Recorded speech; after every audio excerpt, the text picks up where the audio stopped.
भक्तों, ओम नमः शिवाय, श्री शिवाय नमस्तुभ्यं, जय श्री महाकाल। जी हाँ भक्तों, क्या आपके भी जीवन में संतान प्राप्ति नहीं हो पा रही है? आप लोग बहुत ज़्यादा परेशान हैं संतान प्राप्ति से लिए कि आखिरकार आपका जीवन है उसमें संतान प्राप्ति हो क्यों नहीं पा रही? आप लोग बहुत ज़्यादा परेशान हैं आपके जीवन से कि संतान प्राप्ति नहीं हो पा रही है। आपके विवाह को भी काफ़ी ज़्यादा समय हो गया, लेकिन फिर भी जो संतान है ना, वो नहीं मिल रही है, संतान प्राप्ति नहीं हो पा रही और आप लोग परेशान भी बहुत ज़्यादा हैं कि क्या ऐसा करें कि संतान प्राप्ति हो जाए। तो आपको परेशान होने की कोई भी आवश्यकता नहीं है। आज जो मैं आपको बताने वाला हूँ ना, अगर आपने इसको कर लिया अच्छे तरीके से तो अवश्य रूप से जो उपाय मैं आपको बताऊँगा, तो अवश्य रूप से आपके जीवन में संतान प्राप्ति होगी ही होगी। क्या करना है, कैसे करना है, पूरा का पूरा आपको बताने वाला हूँ, हर एक चीज़ समझाने वाला हूँ। तो बस उपाय ध्यान से सुन के अच्छे से करिएगा ज़रूर, ठीक। देखिए, आपको भी पता है कि पूज्य गुरुदेव की जो कथा होती है उसमें लाखों की भीड़ आती है। कैसे भीड़ आती है? लाखों की भीड़ आती है। और जब गुरुदेव की कथा में लाखों की भीड़ आती है तो वहाँ ज़्यादातर जो भक्त रहते हैं वो क्या करते हैं, पत्र के द्वारा अपनी इच्छा मनोकामना गुरुदेव तक पहुँचाते हैं। कभी गुरुदेव की कथा चल रही थी, आज से 4 से 5 महीना पहले की बात है। गुरुदेव की क्या है, कथा चल रही थी और गुरुदेव की कथा में लाखों की भीड़ आई। अब जब गुरुदेव की कथा में लाखों की भीड़ आई, वहाँ ज़्यादातर जो भक्त थे ना, उन्होंने क्या किया, पत्र के द्वारा अपनी इच्छा मनोकामना जो थी वो गुरुदेव तक पहुँचाई। अब जब गुरुदेव के पास पत्र पहुँचा और गुरुदेव ने पत्र पढ़ा तो वहाँ गुरुदेव ने देखा कि ज़्यादातर जो महिलाएं हैं उनकी एक ही मतलब है प्रश्न कि गुरुदेव, हमारे घर में संतान प्राप्ति नहीं हो पा रही, कृपया करके कोई उपाय बता दें ताकि हमारे घर में ना जो संतान की कमी है वो संतान की कमी दूर हो जाए और हमारे घर से संतान प्राप्ति हो जाए। हम लोग बहुत ज़्यादा परेशान हैं, कृपया करके कोई उपाय बता दें। अब जब गुरुदेव ने देखा तब गुरुदेव ने 2 से 3 उपाय बताए। उसमें ये भी था कि गुरुदेव, हमने क्या कुछ नहीं किया, हमने बहुत ज़्यादा डॉक्टरों को दिखा लिया, बहुत ज़्यादा पैसा खर्च कर लिया, है ना, बहुत ज़्यादा हमारी उम्र विवाह का, किसी के लिए कोई 3 साल का हो गया विवाह का, किसी का 5 साल विवाह का हो गया है, लेकिन किसी को 8-8 साल भी हो गया है, लेकिन अभी तक जो है संतान प्राप्ति नहीं हो पा रही है और लोग यही बोल रहे थे गुरुदेव कोई ना कोई उपाय बता दें। अब जब गुरुदेव ने देखा तब गुरुदेव ने 2 से 3 उपाय बताए और कहा केवल और केवल ये उपाय कर लेना, तुम्हारे जीवन में अगर संतान प्राप्ति नहीं हो पा रही है ना, तो बस रूप से संतान की जो प्राप्ति है वो होगी ही होगी। अब जब गुरुदेव ने उपाय बताया तो लोगों ने जा जाके इस उपाय को घर में करना शुरू कर दिया। अब जैसे ही लोगों ने जा जाके इस उपाय को घर में करना शुरू कर दिया, वही लोग गुरुदेव की कथा में मात्र 1 से 1.5 महीने के बाद वापस आए। अब जब वही लोग गुरुदेव की कथा में वापस आए तो उन्होंने क्या किया, फिर से एक बार गुरुदेव को पत्र लिखा।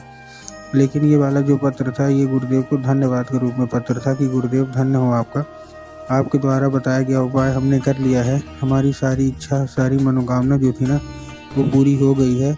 हमारे जीवन में संतान प्राप्ति नहीं हो पा रही थी, अब वो संतान प्राप्ति मतलब अब लग रहा कि हो जाएगी।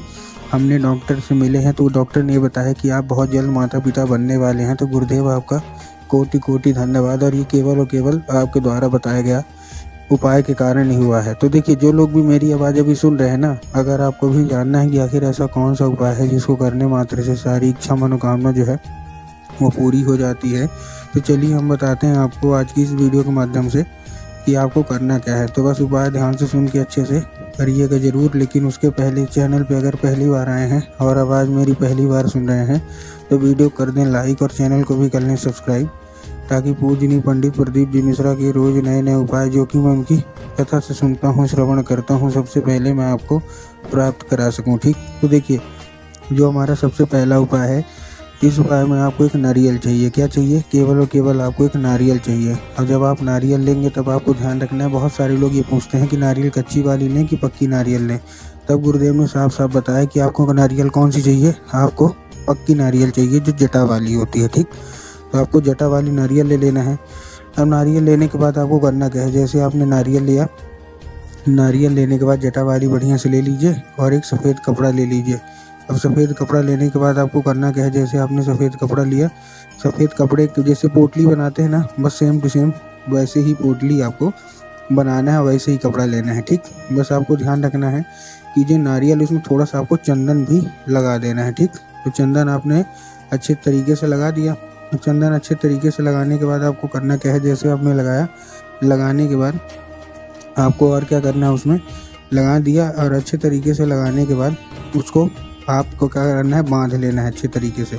बांध लिया। अब बांधने के बाद आपको क्या करना है, जैसे आपने बांध लिया, बांधने के बाद उसको लेके पहुंच जाइए कहाँ, सीधा सीधा शिव मंदिर। अब शिव मंदिर जैसे ही आप पहुंचेंगे, शिव मंदिर पहुंचने के बाद आपको क्या करना है, दक्षिण दिशा में खड़े होना है और उत्तर की ओर अपना चेहरा कर लेना है। अब देखिए दक्षिण और उत्तर में भी ना बहुत सारे लोगों के मन में कन्फ्यूजन आता है कि दक्षिण क्या है, उत्तर क्या है, हमको थोड़ा साफ साफ बताओ। तब गुरुदेव ने साफ साफ बताया कि आप जिस भी शिव मंदिर जा रहे हो ना, उस शिव मंदिर का जिधर साइड जलाधारी होगा, आपको अपना चेहरा उधर साइड करके खड़े हो जाना है। ठीक, खड़े हो गए।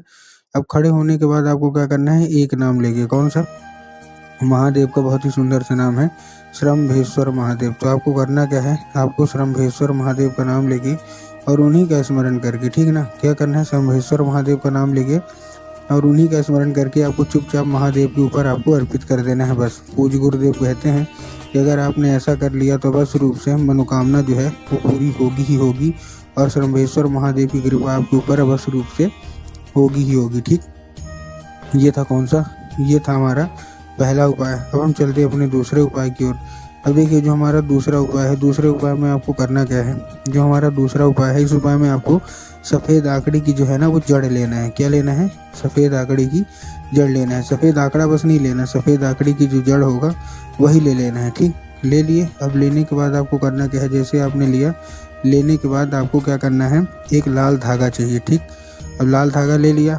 अब लाल धागा लेने के बाद आपको और क्या करना है, जैसे आपने लाल धागा लिया, लाल धागा लेने के बाद उसको अच्छे तरीके से आप बांध लीजिए। बांधने के बाद आपको करना क्या है, जैसे आप बांध लेंगे, बांधने के बाद उसको जितनी भी महिलाएं हैं लेके पहुंच जाइए कहाँ, सीधा सीधा शिव मंदिर।